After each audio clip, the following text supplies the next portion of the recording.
Hello there, Happy New Year, and thanks for tuning in to the latest dispatch from the Valley of the Stars, the audio version. This week, the title is A Mush-Mouthed Portmanteau, Redefining Off-the-Beaten-Track Tourism with Calmcations and Wine. Januaries, here in Portugal, are more palatable than most Northern Hemisphere winters. For one, I never do the whole dry January thing, because it's my birthday month. And while we do need more rain, I love the clear, chilly mornings, which open up into beautiful sunny blue skies. The low arcing winter sun strikes our south-facing glass and pours heat into our house, something it doesn't do in the higher in the sky, warmer summer months. And the winter sun also brings enough heat for beach walks in shorts, ocean dips, and plenty of power to keep the heat pumps running. Cold air coming in off the ocean blows over our hill and sinks down into the valley, keeping our temperatures higher and providing spectacular sunrise views over seas of mists below, which in the mornings slowly burn off and melt away. Unusually, we saw a little frost last week, but the new villa we've been trying out for ourselves has remained toasty, thanks to the underfloor heating.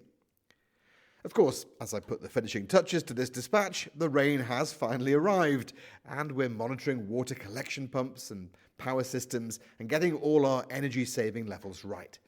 Sun or storm, it's a great chance to put on the fire, get into the reading and the research, and to plan for success in this first year of being open for business. Every new year brings plenty of predictions of tourist trends for the year ahead, and so I've been deep diving into some of the articles, reports, and industry advisories to learn about bleisure, calmcations, PTO hacking, and the new dawn for enotourism. It's a lot to unpack, but at least one or two of every top trends list is exactly what we're creating, so I thought it was worth sharing. Number 1. I got most excited about the BBC's 7 Travel Trends That Will Shape 2025 article, which listed noctourism, calmcations, and Off the Beaten Track Goes Mainstream at numbers 1, 2, and 5, respectively. In terms of tourism for nighttime, our skies are really dark and usually clear.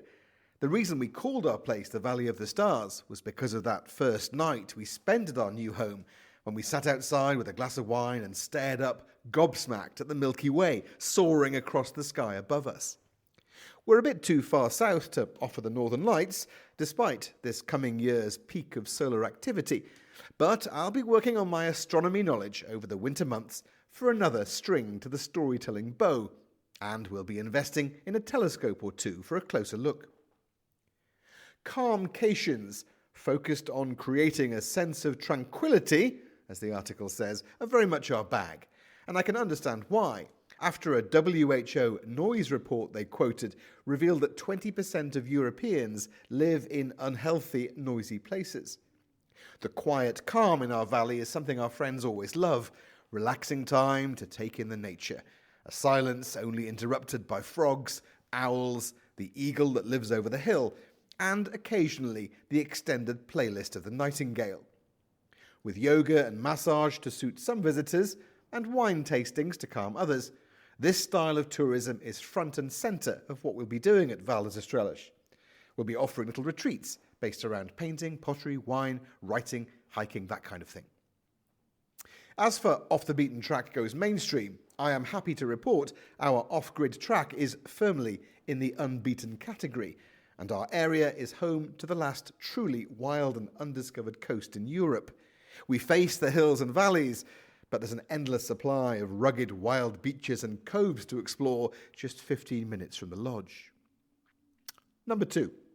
According to the Portugal News, there are more Brits heading to Portugal. And why wouldn't they? The UK was the largest source of flights to and from Portugal from January to November last year, and the number of British travellers increased more than any other nation. Quoting a Statistics Portugal report, the article explained that more people in general are heading to Portugal. It was apparently a record year for visitors, And November last year saw a 6.2% increase in passenger numbers year on year.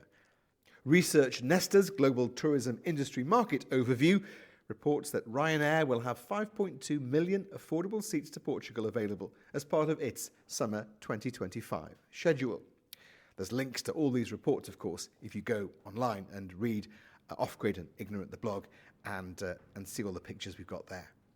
Number 3, even more people are coming. The IPDT Tourism Barometer predicts 33 million tourists will visit Portugal this year, up from 30 million in 2023, which was the last year with figures. According to their survey of professionals in Portugal's tourism sector, they highlight a focus on sustainability. Reinforcing the off-the-beaten-track goes mainstream thing, they predict 2025 will be about demystifying the perception of over-tourism. The IPDT believes dispersing visitor influxes from overcrowded areas to less explored regions is key to maintaining balance and reducing tensions in popular destinations. So, leave the city and come and see us in the country. Number 4. It's not just about holidays anymore. Another BBC article about people staying away for longer talks about blended travel trips that include both work and leisure, which are occasionally referred to by the mush-mouth portmanteau of Bleisure. So now you know.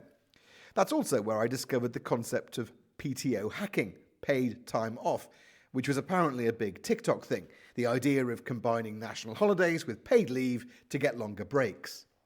Quoting a Scurft research report, there's apparently a shift to spending on experiences over things, and it could be the year of long getaways. With the continuing popularity of remote working and Portugal's digital nomad visas, we're hoping to lure some people to WFV, work from the valley, and stay with us through the winter. It's why we put in underfloor heating. Number 5. Of course, that fits in with the record November numbers, seeing the tourist season extending deeper into autumn and people travelling earlier in the year. Spring is the new summer, according to Zicasso's luxury travel report, which says March to May is becoming increasingly popular for holidays, and that Portugal is now the 6th most popular place to visit in the world, up from 8th for the last couple of years. There's still a broad interest in food, culture, wine, wildlife and adventure, the report says, and younger travellers are showing more interest in culture and history. Repeat travellers want off-the-beaten-track tourism, and there's an increase in requests for eco-friendly and sustainable luxury options. Marvellous. 6. The most interesting thing Condé Nast Traveller announced from our perspective was a new dawn for enoturism, as curiosity around lesser-known and re-emerging wine destinations is growing. The Alentejo wine region is becoming increasingly popular, but it's crazy hot inland where most of the wineries are. By bringing their stories and their wines for tastings at the cooler coast, we hope to take advantage of the interest in 250 indigenous wine grapes and put Vinho at the centre of our tourism. Number 7. The Portugal portfolio puts the rise of sustainable travel in first place, both with the demand for eco-friendly experiences, such as eco-lodges and community-focused tourism. Tourists in 2025 won't just be looking for breathtaking views, they'll want responsible ways to enjoy them, the property management company says. They emphasise off-the-beaten-path exploration. Travellers are seeking lesser-known spots, avoiding tourist-crowded hubs. This desire to discover hidden gems will shape new local tourism economies. And on Bleisure, digital nomads are no longer confined to coffee shops in major cities. They're branching out to smaller, scenic locales, offering reliable internet, check, cultural richness, check, and a stable environment, check, check, check. Number 8. And as a final thought, less about tourism and more about a longer-term move, the Financial Times featured a big report recently on creating new utopias in Portugal.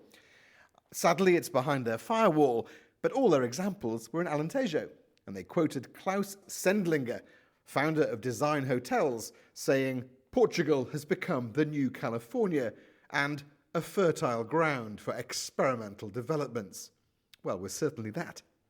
Portugal Portfolio has a similar take. Portugal's new utopias, sustainable communities, are about environments that blend modern comforts with eco-friendly practices. So, my takeaway from all this is that we're doing something right. Ecolux, off the beaten track, place for calmcations, noctourism, and the mush mouth portmanteau of bleisure. What a great line. I do love the BBC. Thanks for listening. Tune in again next time, and do please have a look online because you'll see all the photos and have all the links to all these fascinating reports, or don't bother because I've taken the best bits out of them anyway. Speak to you next time.